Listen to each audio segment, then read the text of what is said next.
Bismillahirrahmanirrahim. La louange est à Dieu, le créateur du monde, celui qui existe sans début, sans fin, sans endroit, sans comment et ne dépend pas du temps.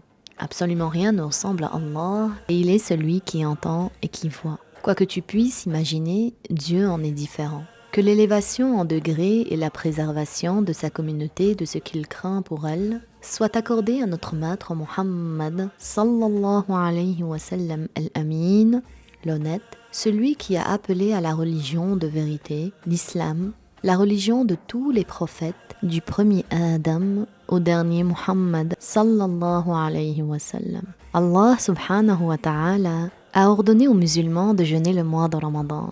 Il dit dans le Coran honoré, ce qui signifie « Ô vous qui avez cru, le jeûne vous a été prescrit, tout comme il a été prescrit à ceux qui vous ont précédés. Puissiez-vous faire preuve de piété. » Surat al-Baqarah, ayah 183. Le jeûne du mois de Ramadan est une obligation et fait partie des choses les plus importantes de l'islam. Les musulmans se réjouissent de son approche car c'est le mois des bienfaits, des actes d'obéissance et des bénédictions. C'est le meilleur mois de l'année. Parmi les nuits de ce mois, il y a la meilleure des nuits, la nuit de Al-Qadr, la nuit de la destinée. Cette obligation a été révélée au mois de Sha'ban, de la 2e année après l'Hégire. Que veut dire jeûner ? Jeûner, c'est s'abstenir pendant la journée, depuis l'aube jusqu'au coucher, de ce qui rompt le jeûne. Il faut avoir eu durant la nuit l'intention de jeûner la journée du lendemain.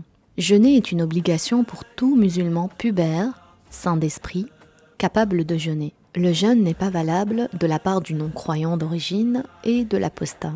Le jeûne n'est pas valable de la part de la femme qui a les règles ou les lochis. Il leur est un devoir à tous deux le rattrapage. Il est permis de ne pas jeûner pour un voyageur qui fait un voyage permettant de raccourcir les prières de 4 à 2 raka'a. Il appartient à un malade, à une femme enceinte ou à une femme qui allaite pour qui le jeûne présente une difficulté insupportable de ne pas jeûner et il leur est un devoir le rattrapage.